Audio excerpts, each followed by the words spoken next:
tall grass in Tennessee, you do have ticks. I'm scared of ticks because I'm from out west and I like red meat and I don't want alpha gal where I can't eat steak, right? And I don't want Lyme disease either. So I'm a little freaked out by ticks.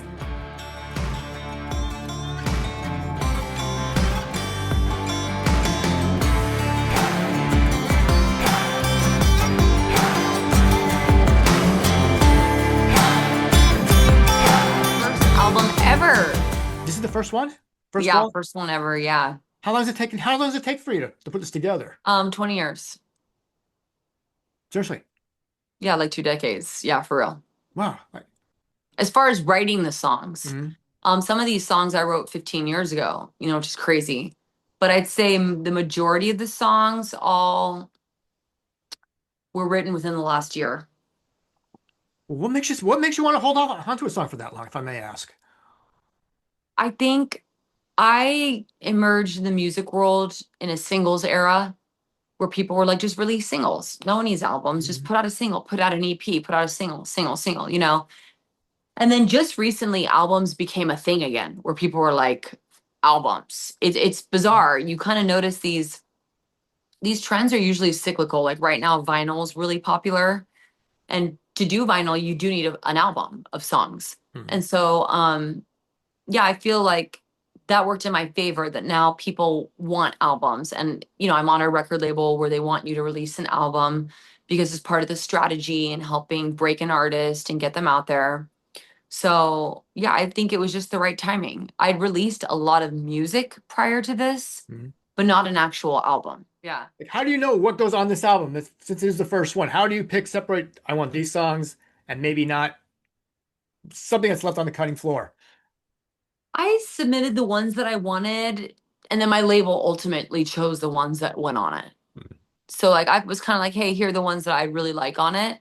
And then there were some that they really wanted to go on it as well. So I'd say it's a combination of the two. And sometimes it makes it easier when you have people helping you make those decisions, because if it just falls on you as the artist, you can sit and overthink, and be like, I don't know, should this one or this one or this one. But if you have a deadline when something has to come out, when something has to be turned in, when you have to do something, it just keeps your feet to the fire to really deliver and make it happen. What inspired all these songs, or the majority of the songs? Is it That's a something, is good it personal? question. Is it something like you can just think up an idea on the walk, or Yeah. how's Um, I'd say that they're mostly real life autobiographical experiences and things that I have lived firsthand. Um, if not, they're things that I can emotionally connect to. They're songs that I feel an emotional connection with. And so I'd say it's probably the combination of the two. buddy this? Like, how Mhm. do you know when your song is finished? For example, like when I It's write the never story finished. out, I'm going to go through probably 25 drafts and still be changing stuff. Like, no, no, It's no. not. It's never finished. Even when it's done and it's out and it's online, I'll hear something and be like, should I have said this lyric or should I have done that? And it's funny because when I talk to like some of the biggest producers on the planet, they'll all say that. They're like, even when it's shrink wrapped on the shelves at Walmart, even when you're hearing it on the radio and it's a massive hit, you're still questioning, like, well, should this? So if you're creative, I don't think it's ever finished. Honestly, I don't. Is there one song that comes to mind that you just cringe for a moment? Like, oh God, this lyric would have sounded so much better. Um, Hmm. no, because by the time I put something out, I'm a perfectionist. I've already like overthought it 1,000 times and thought, well, maybe I should have said this. Like the other day, I was like, oh, maybe I should have said this lyric instead of this. And then when I read back, I went, no, actually, the original one, it makes more We'll go sense. back. So from there, I mean, what Yeah. California, living in Nashville, what do you miss most about California? What? I miss the outdoors. I'm an outdoor enthusiast. I love hiking mountains. I love surfing. I'm kind of a tomboy and I grew up a tomboy. So I'd say that's probably what I miss the most. Right at the bat for Crooked Halo. You're Yeah. out there. You're out there singing. You're in the brush. Yeah. Do your legs get bit up by the bugs out there? So to answer your question, yes and no. Every once in a while, I do get bit by the mosquitoes. Now, there's some people that I think it's a blood type thing. I don't know, where like the bugs just attack them. I don't want to say knock on wood, I don't necessarily have that issue. However, I do opt for preferring California shoots over Tennessee shoots because in the tall grass in Tennessee, you do have ticks. I'm scared of ticks because I'm from out west and I like red meat and I don't want alpha gal where I can't eat steak, right? And I don't want Lyme disease either. So I'm a little freaked out by ticks. So if I'm going to be in tall grass, in California, there are still ticks, but you don't have as many ticks. So to answer your question, I'd only be afraid of the tall grass and being barefoot if I was in Tennessee. What were some of the things that you usually did a lot of when you're out there? Growing up as a kid, I tell people I'm like, I feel so fortunate because my family was in farming. So we grew up, it was like ranch farm lifestyle, riding horses. I was outside a lot as a kid. When I got home from school, it was like, ride your bike, go play in the creek, just go, right? You didn't think about the things that I think, unfortunately, people have to think about now. I feel like it's just a different world that we've entered in where you have safety factors. It feels like it's a different world. And so, yeah, growing up, I was a tomboy. I spent a lot of time outside, everything from like surfing to riding horses. So I just loved the beach, loved the ocean, farmland, ranch. I like was into all of it. I loved it all. Where'd you surf at? Um, all over the place, really. Everywhere from like Leo Carrillo, if you know where that is, Camarillo, if you've heard of that Yeah. beach. Hmm. Yeah, that one's really beautiful. Zuma Beach in Malibu. My first time riding a really long wave was in Hawaii. I went after high school with some friends and I went to Waikiki and it was like my first long ride on a wave. It was pretty cool. When's the last time you did that? I have not surfed in 6 months. Yeah, living in Tennessee A little hard. limits the options, yeah, for the time that you get to, but I will make time to go surf in a couple weeks because I have some shows in California. And my favorite time to surf in California is September because the water's warmer from the summer months and it's less crowded. The beaches don't have so many people, so that's my favorite time to go. So I'll definitely carve out time to do that. What have you replaced that activity with in Tennessee? Golf. Oh, Yeah, I'm a golfer now. Who would have thought? I used to make fun of golfers. I was like, "Pfft, golf, like you don't have to be athletic to golf." Yeah, I golf now. That's what I do. when you're playing in Scottsdale or Tempe, I are am. you, are I you just in the golf links? when I'm out there, right? Nothing but golf out here. It might be 100 degrees out, but still. Yeah, definitely. Just figure that out. You told me earlier that you did hunt. You hunted a lot, duck hunted, dove hunted. I haven't hunted a lot in my lifetime, but I come from a family of hunters. So, my mom cooks the birds. Mhm. My dad hunts the birds. That's kind of how it went in our fam. But on Women's Day as a kid, my dad would take me. And that was always like a really fun memory. You wake up at like 4 a.m. and get your waders on, and like, it's still like dark outside. And I did go with my boyfriend to like the opening of dove hunting season last year. And like that was fun. It's always a really fun experience. And it's fall time. The weather's beautiful. It's so nice being outside. Did you cook them up afterward or? We actually He actually did because he's a griller, master griller. He won't hunt anything that he doesn't eat. So yeah, so he did. I didn't shoot anything. I shot the clays. I like shooting the clay birds. Mhm. Usually preferred over the real birds. I enjoy the clays. Yeah. What are the grilling specialties you guys come up with? Um, everything. Like my this summer, my favorite has honestly been steak and asparagus. Like throwing asparagus on the grill and some steak on the grill. It's a wicked combo. You can also take some garlic bread, like just a baguette, cut it in half, stick it on the grill. I like to let it go for a little bit and then throw it on the stove. I'll heat up some butter, grass-fed butter, and you just put the bread in the butter because it really kind of gets it all in there when you put it on the stove. And you put a little like garlic seasoning on it, Santa Maria style, Suzy cubes. They make the best. California knows it's grilling. I know everyone like shits on California a lot, but when it comes to the grilling, the steak sandwiches, they know what they're doing. They do. Well, how do you like yours? Rare, medium? What's your Oof. If it's still mooing or bleeding, not into it. Definitely more into medium. But it's been fun. Pit Boss.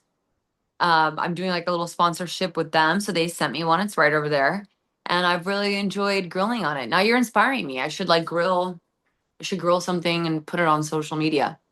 I should grill an entire meal. Like, okay, here's the steak, the asparagus, the garlic bread, and the peaches, like some grilled peaches for dessert. Be good. Well, speaking of, do you need any type of meal preps? You lately had a bunch of chicken breasts, throw them out there, cut them up, salads, anything like that, or I'm so bad. I don't do meal preps. I just eat leftovers. So like usually whatever I made last night, I'll eat the next day. I'm a big leftovers person. Um, and yeah, I'll eat off that. But I usually, if I'm at home and I'm not at an event or I'm not working, I usually am cooking dinner for sure. well, growing up on a farm? Yeah. Now, were you inspired? I mean, did that help you at least get your mindset right, get your mindset toward eating more whole foods, more natural foods, more organic foods instead of just Yeah. the frozen food aisles at a Kroger? I shouldn't say Kroger anywhere. Yeah, 100%. Growing up, my grandpa would show up at my school or like the dentist, office, the doctor's office with like his truck bed just filled with produce, fresh strawberries, corn, spinach, carrots, everything. And my mom was really great about cooking every night for us. And I don't take that for granted because I'm one of five kids and she was a mom. That was her full-time job. She took it very seriously. And every meal that we had, she'd always have a protein, a starch, a vegetable, a salad. Salad would have like fresh crushed garlic, olive oil, vinegar. So anything that's bottled or preserved, I'm automatically like, no, because I grew up like she sort of framed my palate in a certain way to where I think like I don't enjoy eating foods with preservatives because I grew up really eating whole foods. And but that didn't mean, I mean, we still eat pork chops, steaks, chicken, potatoes, bacon, everything, but it was all real food. And so I'm just a believer in eating things that can rot. So anything that can sit on your countertop that rots is probably good for you to eat. Anything that can sit on your countertop for a couple months and not rot, we probably shouldn't be eating it. With that, your father was a cilantro farmer as well as, I mean, Yeah. spinach and everything else. What's the shelf life They, for us? they grow everything. They grow all kinds of vegetables. Like it's all over the place. But yeah, cilantro is one of their big sellers. What's the Yes. shelf life on one on a cilantro? For me, it depends on the bunch and how fresh it is. Because sometimes I'll get it, and like 2 days later, it's wilting and it's brown. Other days, it's like it'll go 5, 7 days and it's still in great condition. So I think it just depends on how fresh it is. But I enjoy cilantro a lot, and I'm a believer in like you don't got to pull the leaf off every stem. Like I cut the bottom portion of the stem, clean it. I cut the bottom portion of the stem and then I put it in a glass or a bowl and I take my kitchen scissors and just like snip, snip, snip, snip, snip. It tastes great. You still get all the health benefits. You still get the great taste. It doesn't look like there's a giant stem in your food. So that's kind of how I do my cilantro. Gee, how'd you know I pull all the leaves off? Yeah, don't do it. You don't have to. You don't need green fingers. Unnecessary. Seriously, get the KitchenAid scissors. It's a game changer. I might have to do that. Yeah. Is that for Yeah, anything try it. else, or is that strictly cilantro only? What else? I do with parsley too. I use them to cut my meats too sometimes, like to cut the fat off meats if I don't want the fat. Usually I like the fat on the meats. But yeah, you can do it with parsley too for sure. Yeah. Well, did you help on the farm as well, or? I mean, more for fun. As a kid, we would husk corn and I would like, show produce to people or sell produce at like the corn stand. But no, it was never a job. My first job was at Macaroni Grill. Ooh. Yeah. The good So, old Macaroni Grill. so is that natural, all natural, all whole, or No, organic, or no, definitely not. what'd you do there? I was a hostess. I was like 14 or 15, I think. And I would sing Happy Birthday in Italian, which, by the way, I can still sing. Tanti auguri a ti, tanti auguri a ti, tanti auguri, cara mio, tanti auguri a ti. Yeah, that was it. That's not how I would sing it, but that's it. Is that easier than singing the national anthem, or that's No, National Anthem is the hardest song you'll ever sing, of ever. course. You're not the first person that says that. Why is that? Yeah. It's hard because it jumps an octave. So if you start too high, you're screwed. You gotta start at the right note. And it starts low and then it gets woo high, you know? It shows everything. And there's no band around you. There's no, I mean, you're exposed. Singing the national anthem, it's like we hear everything, you know? There's that. Is there anyone that really stood out? 'Cause I've seen NASCAR, PBR events, Yeah. other sporting. Is there one that really stood out? Like, wow, this is a really, really cool venue. I'm so cool. So glad to be doing this. One of my favorite anthems that really stood out was the PBR at Madison Square Garden. It was a challenging one because I had in-ears and they were wired the wrong channels. So when I was singing, I heard like blah, blah, blah, like talking backstage, and I really had to mentally focus, right? I had to like zone out that and then just sing. And to this date, it was probably one of my best national anthem performances. Um, the rodeo world is so patriotic. I mean, they'll start cheering within the first couple seconds of you singing, but they're rowdy. Like if you really deliver a strong performance, the crowd will go crazy. Yeah, I saw the Yeah. one out here. I did not think I would like bull riding at all. And that was probably one Yeah. of the coolest events that we've seen in probably the last few years out here. Oh, awesome. That's Awesome. awesome. You Very cool. you follow that Hmm. more often, or how did you learn about growing up on the farm? How did you learn how, I guess, about nutrition? How did you learn how just to eat the right foods? Was it a process, or was this something that just came from from your family? I think a lot of it came from my family and like my mom making home cooked meals every night, real food, like we talked about. I mean, she used butter, but she always like she was kind of really sort of like advanced for her time. Like she would order the milk in the glass bottles, like from I don't know, some dairy source that she found.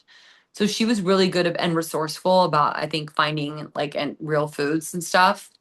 And yeah, and then with fitness, I always have been it's always been like my addiction, really. It's been like my therapist, and I don't do it for vanity purposes. I work out because of how it makes me feel 100%. It has nothing to do with the way that it makes me look. It's just how it makes me feel. And I feel so much better. My brain feels more clear. I feel like I can accomplish so much more in a day if I start with fitness.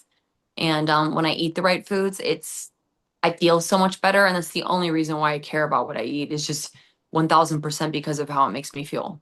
Did you care? I mean, did you care about that in high school? Or first off, did you play sports in high school, or I did. Yeah, I played volleyball and that was the main sport that I played. And I did like musical theater, but yeah, volleyball. But I was always like very physically active. As a young kid, I played like two sports per season. So I played everything: softball, basketball, soccer, volleyball, track, everything. which one stood out the most for you? Volleyball. Hmm. Mhm. Yeah, I was a libero. So I was like the crazy person that would like run after a ball and do like three somersaults, you know, And enjoyed with it. all this, when did music like take center stage? When did it start playing a role into your life, into your career? Or like It how did you probably get started? How did you Yeah, it probably started. I was really, really young, probably 4 or 5 years old, and I would watch The Wizard of Oz with my grandmother. That was something we would do together. And I just fell in love with Over the Rainbow, like my favorite song. And I sang it at her funeral when I was probably 5 years old. And I just remember looking out in the crowd and seeing everybody crying. And it was sort of this like realization that I had a gift that was given to me that could really impact people and really move people. And funeral. And then I sang in church, sporting events, birthday parties, everywhere, school, musical theater productions. And I got my first job with Disney. It was a fluke when I was 13. My aunt knew someone and they were looking for a younger voice to sing a part for Little Mermaid 2. So that was wild. Like I got to go to Burbank, the Disney studios, and that was sort of the moment when I realized like, oh, maybe I could really do this as a career. Like maybe the business, because I didn't grow up around entertainment or anyone that knew anything about entertainment. Yeah, and from there, I mean, I think if I'm not mistaken, I'm definitely not mistaken. You try American Idol as well? I did. I made it to American. Didn't make it to Idol. It's hard. American Idol was an interesting experience. I think more than anything, it taught me that I really wanted to be a musician. For me, it felt like it was really important to be efficient on accompanying myself on multiple instruments, guitar and piano, being able to understand, the terminology of music, being able to understand how to write music and to really grow that, because if not, then you're left with having to find guitar players, find musicians, find songs. And more than that, I really enjoyed doing it. Like I really loved writing songs. So I think that experience taught me that I really wanted to be a musician and a songwriter beyond just a singer. Do you remember the first song that you wrote? I do. Yeah. It was called I'll Be There. How old were you then? I had to have been like 13 or 14. Yeah. Well, throughout that whole time, I mean, did fitness? I know fitness was a part of your Yeah. life, but did you feel more, I guess, energized in the sense that to be more creative, to be more focused on a music career? Did that help in any way? Did you notice it? Um, yeah, I mean, as long as I can remember, my older brother was an athlete. He was a football player. My older sister was really into sports. We were all really into sports. And so I think athletics kind of instills like that training, mindset in you at a young age. And I think I noticed that it made me feel good. And I think that in my line of work, a lot of people turn to other things to make them feel good and substances. And it's probably why there's a lot of substance abuse. So for me, like when I'm on the road, I get to a hotel, the first thing I'll want to do is like hit the gym just because I know it'll release the endorphins in my mind. It'll make me feel better. Or I'll do a little like workout in my hotel room. When I don't, and there's many times that I don't, I don't feel as good. It's Mhm. really as simple as that. So um yeah, I do think at a young age I realized like, oh wow, this like movement really is medicine. And I believe it is. How hard is it on the road just to keep a routine? It's hard. Is it- You have to be so self-motivated, really, you know, super self-motivated. And I'll get creative, even if I'm in like the crappiest hotels that are the grossest things you've ever seen. Like I'll ask for extra towels from the maid service and put them down on the ground and like figure out a way to do Mhm. a yoga routine or something, you know? Yeah. So can you feel it? Can you feel it on stage as well as after a workout? I feel this much better, as opposed to if I'm skipping, I may feel a little lethargic, a little bit winded. Yeah, 100%. When I'm like regularly training my brain, and my voice, like I can plow through 3, 4 hour set, like no problem. And then when I fall off of it, like 20 minutes in, I'll be like, oh, my voice is fatigued or my body feels tired or my pulled my neck or you know what I mean? I think it's like it's not just one thing. Like I'm a believer like you need all the different things. It's important to spend the time. There's a reason why professional athletes get there hours before to warm up, to stretch, to do body work, and like I'm just a believer and singers are almost like athletes. If you want to do it at a competitive Mhm. level where you're doing it a lot, like hours per week, then like, and it's your job, then yeah, I'm a believer that you have to train like you're an athlete. You Do you don't have? have to, but when you do, you can do a lot more and you can do it a lot better, in my opinion. Well, how much energy do you think you give out? I mean, you give off during a performance. What? I don't What's have an aura ring, but I think I need one. I'd be so fascinated to know how many calories I burn. so? What is an Annie Bosco performance like? What's from the opening song to the encore? What's I run around stage a lot. Like I move around a lot and I like to like put on a show. I love to entertain. If I get bored, they're going to get bored. So for me, like I have to keep myself entertained and excited. And like if I do that, then I feel like people are entertained and excited too.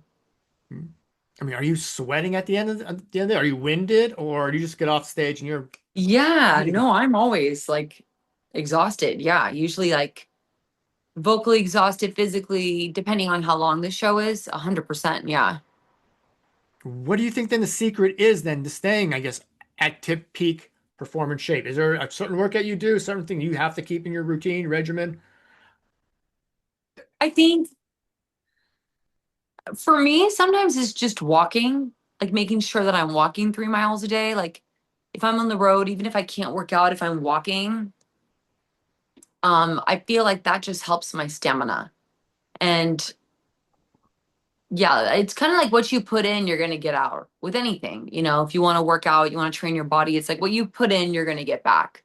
Mhm. So I'm a believer in like put in the work and you'll see the rewards. They'll show up. You'll be like, wow, I just hit that note effortlessly. And that was a note I struggled on a month ago, but I've been doing my vocal warm ups and my vocal exercises. And all of a sudden I'm able to do things I couldn't do a year ago. Right. Mhm. So, yeah. With that, what's the Annie Bosco workout like? What do you usually do on a normal basis? That Oh my gosh, it's always different. Sometimes it's just 3 miles walking a day. If I don't do anything else, I try to walk. I don't know the steps, but I'm a believer and I've read like some of the people who live the longest do 3 miles a day.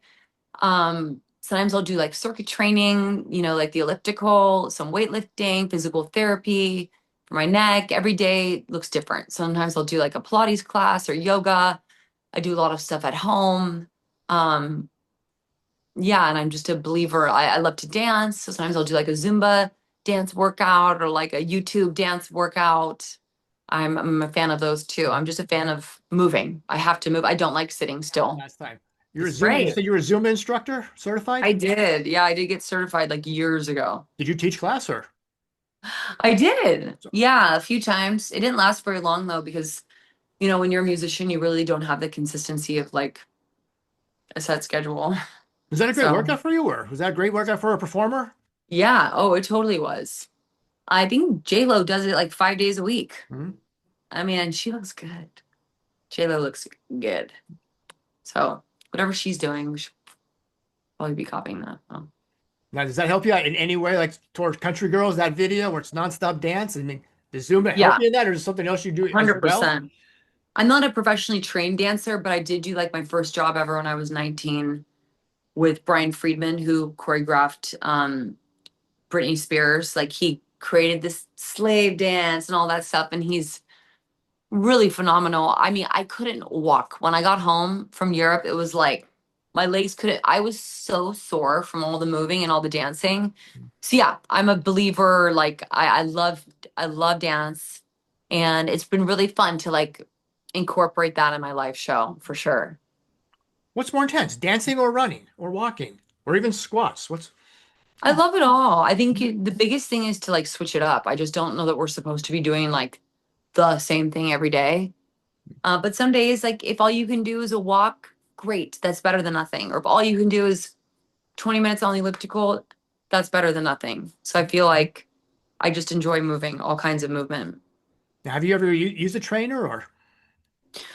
I have. My sister's a trainer. I have a friend who lives near me that's a trainer. So when I feel like I really need to kick it into that next gear, I will go work out with them and you definitely notice a difference Mhm. for sure. Definitely a major difference. Yeah. When someone else is like kicking your butt. I think I forgot to ask this one before, but how do you Yeah. keep your nutrition on the road? What's the tricks for that? Sometimes I'll walk to a Target and I'll find like mixed greens, olive oil, and like a pasta, a garbanzo bean pasta. And I'm like, all right, that to me is better than Uber Eats Domino's, you know, where I can crush a large pizza, but sometimes that's not the thing that's going to make you feel the best. So I get super creative for sure when I'm on the road.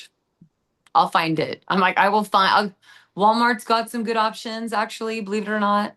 So Mhm. yeah, Say, yeah, what venues have like the best food? they're all different, but Mhm. generally the ones in California. I'm like, oh my goodness. In California, you'll get like these crazy charcuterie boards with like these salads and like meats and nuts and olives and it really is some of the most amazing platters I've ever seen. Yeah, Hmm. impressive. I said, let's got. It beats the Hawaiian roll with the pulled pork sandwich. You can only have so many of those. Ooh. And those are a lot. That's a pretty common one in catering. But the other thing, so what question I did want to ask, I forgot all the whole time is when is it actually tequila time for you? When do you fit that in or? Tequila time is fun because, and it's true to me, that's the one drink I do drink. You Mhm. know, and I don't drink a lot, but when I do, I like that tequila is pure, it's agave. I feel like you have less of a hangover, you know, when I drink tequila. I don't feel like it impacts my body in negative ways the way other alcohol does. So, yeah, if I want to like relax and it's the weekend and have a drink, my go-to is margarita, spicy margarita or tequila on the rocks. I like tequila. It makes me happy. But what inspires you, I mean, to write a song like Tequila Time? Is that through experience? Is that just something, hey, on a walk, or was it after? Totally, yeah, totally through experience. I was actually on the road, and the person I was opening for before he went on would say, "Tequila time," and everyone would do like a shot. And I think it just kind of helps you loosen up a little bit. You know, sometimes even just a little bit like before a show will help get rid of the mucus on your vocal cord and loosen up. So yeah, I think it's definitely true to me in the sense like of I'm not a big drinker, but when it is tequila time, like that's my time to have fun and relax.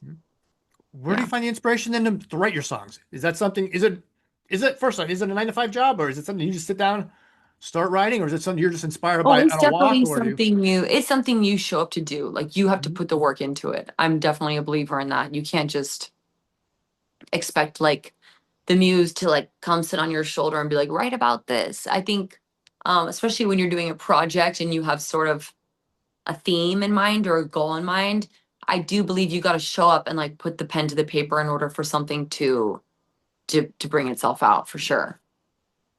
There are one or two more questions. I think one question I did have I didn't ask earlier. I saw you Mhm. back, or you've toured with Dirk Bentley, Blake Shelton, Tim Yeah, McGraw. Have you ever worked out yeah. with Tim McGraw on his truck or on his trailer? Oh man, no. Oh God, I would love to get on his tour just to work out with him, honestly. And just so I could cry singing Where the Green Grass Grows and Live Like You Were Dying every night. Mhm. Um, that'd be cool. No, I've not, no, I haven't been able to do that. I'd like to though, The one last day. question I have is what's coming up next for Annie Bosco? What's the rest of the year looking like? So I'm releasing a full album on October 3rd, and I'm really excited. It's called the California Cowgirl album. And playing a bunch of shows, announcing some really exciting shows here soon in the next couple weeks. Everything's on my website. You can go check it out. And yeah, stay tuned.